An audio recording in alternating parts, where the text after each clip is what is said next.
survivors when a jetliner goes down, but in the case of Air Ontario Flight 363, there are 45 people still alive. One way or another, they got out of the flaming jet, and that is where another story begins. It's the story of a small Ontario community whose people never dreamed such a disaster could hit their town, but when it did, rallied to the survivors with the best of human decency and compassion. From Dryden, here's Alan Habbock with Diary of a Disaster.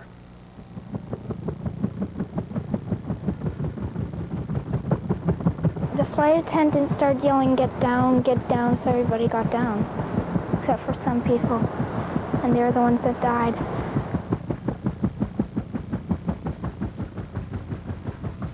There were some severely injured people.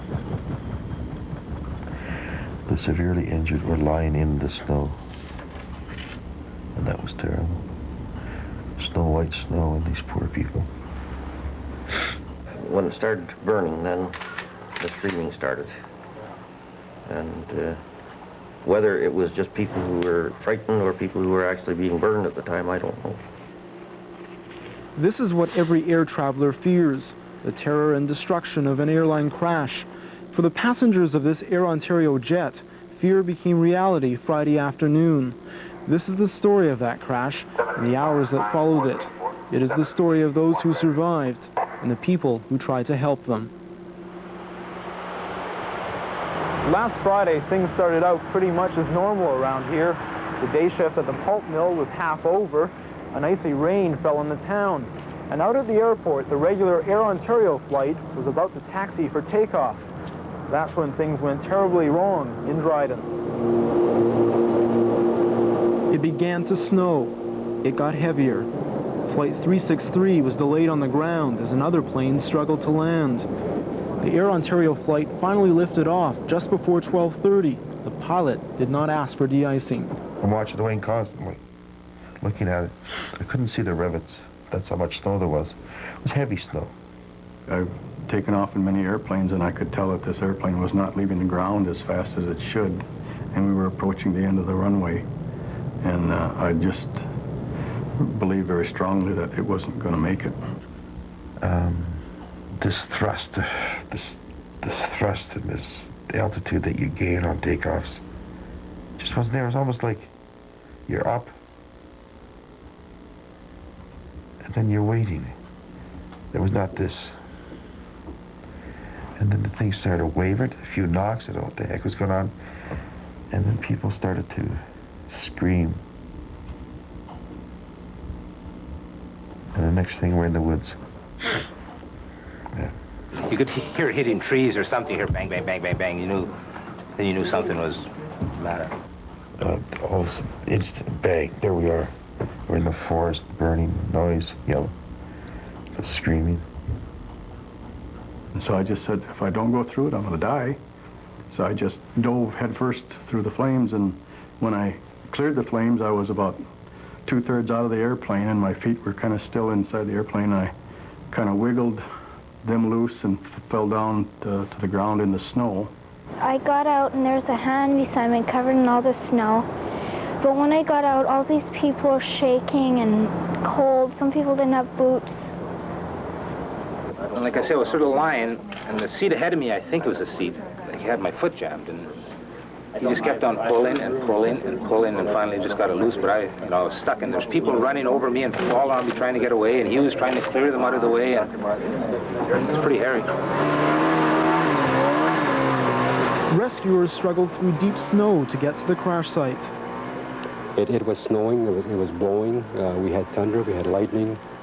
The snow was about 1.5 meters deep. They found survivors wandering through the bush. They're bringing two people were coming out and staggering out, and then it was just crazy. It's unreal. I've never seen anything like that in my life. So they got us out of there and got us in the van, and it took probably 15 minutes to get to the hospital. At the hospital, they were waiting for the injured. There were 25 patients that came right away, and they came in the front door and the back door, and then you don't have time to to think like, oh my God, this patient is really badly burnt. All you're thinking about is we have to get this patient to the right doctor. There was no confusion. It was amazing how they managed to do it without anybody getting in anybody else's way and everybody just anticipating. It looked, as a matter of fact, like MASH on TV. The most seriously injured, with burns, fractures, and head injuries, were airlifted to Winnipeg and Thunder Bay. As night fell Friday, very few details about the accident had filtered out. We have confirmed that 47 passengers were taken to Dryden Hospital. We have not yet got confirmation as to the unaccounted passengers. Exhausted workers sealed off the area for the night. 22 bodies remained trapped in the wreckage. As the aircraft still smoldered, questions began to be asked, like what caused this tragedy and who might be to blame. Saturday morning, survivors emerged from their hotel rooms to go to the hospital and to go home. All night long, the media had been arriving in Dryden. Now they wanted the survivors' story. They're worn out and frazzled to the point where they see the media in the parking lot here and they don't even want to leave their rooms. Like, they've just at their wits' end, so we're just here to make sure that, you know, there's nobody sticking a camera down anybody's throat. The story was breaking elsewhere in town. The first of the bodies was being removed from the aircraft and transported to the local hockey arena, now a makeshift morgue. Air safety experts were at the scene all day, searching for the flight recorders or any evidence that would help them to find out what happened during the last moments of Flight 363. Air Ontario is not prepared to release any names of injured or deceased persons locally, and any information may be obtained through Air Ontario head office in London, Ontario. There is no Air Ontario spokesperson in Dryden. Now, one bit of disappointing information for us, we have been able to get nothing off the flight data recorders or the cockpit voice recorder. The recorders were destroyed in the crash, and the air safety investigators were forced to turn to the wreckage for answers. We were trying to find material evidence of ice on pieces of the wreckage that are away from the main burn area, that is, those that hadn't been heated by the flames. To date, we have nothing concrete. At the hospital, life begins to return to normal.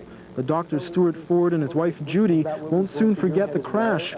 He was on the plane when it flew from Thunder Bay to Dryden. Initially, when they said a plane was down in Dryden, the use went out of my legs. It was lucky I was sitting there, and luckily the hairdresser said, just hold on, let's hear the rest of it. And then they said it had happened on takeoff, so I knew that he should be all right. There was a bit of a dilemma because I couldn't really spend any more time trying to contact her because I was needed up here. And so it was just a question of time, because I knew once the disaster was in place that she would have to be here anyway. So what happened then? Well, I think she was relieved to see me.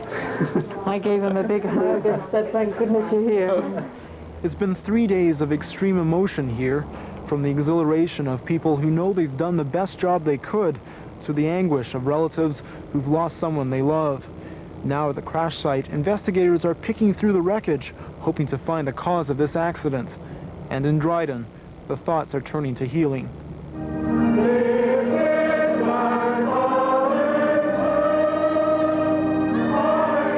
On Sunday, there were prayers for the dead and praise for those who had helped the survivors. It didn't matter what the occupation of anybody in the hospital, they all went to work in order to save life. That was the intention. We did not succeed on 2 occasions, and we are sorry for that loss.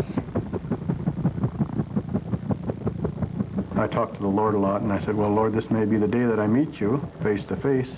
And then I seemed to have an assurance that I was going to come out of this alive. When you go through these things, the next thing you start worrying about is your family.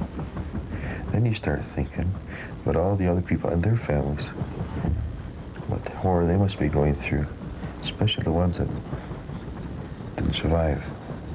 And you think about all this sorrow that's going to touch everyone from this terrible accident. For 24 Hours, I'm Alan Haddock. Diary of a Disaster was produced for 24 Hours by Andy Blick. When we come back, Sandra Lewis with the rest of the day's news.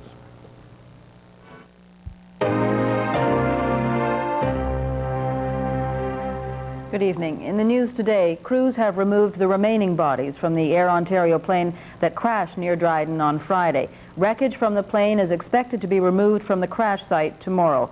Leslie Kramer reports.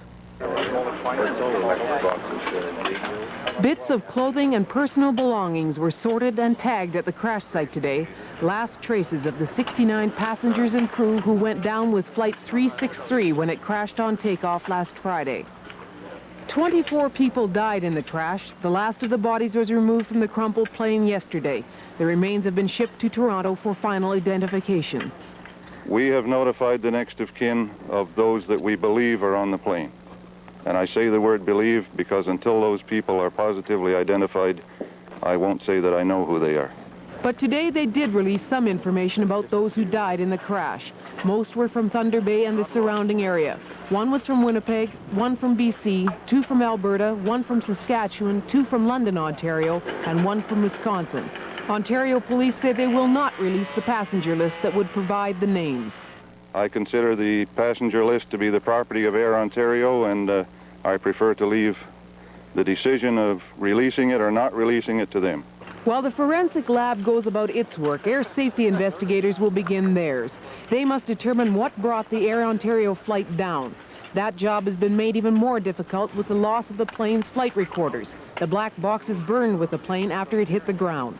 We are going to take the complete wreckage back to Ottawa, lay it out on the hangar floor, and do a very, very thorough investigation of the remains of that aircraft.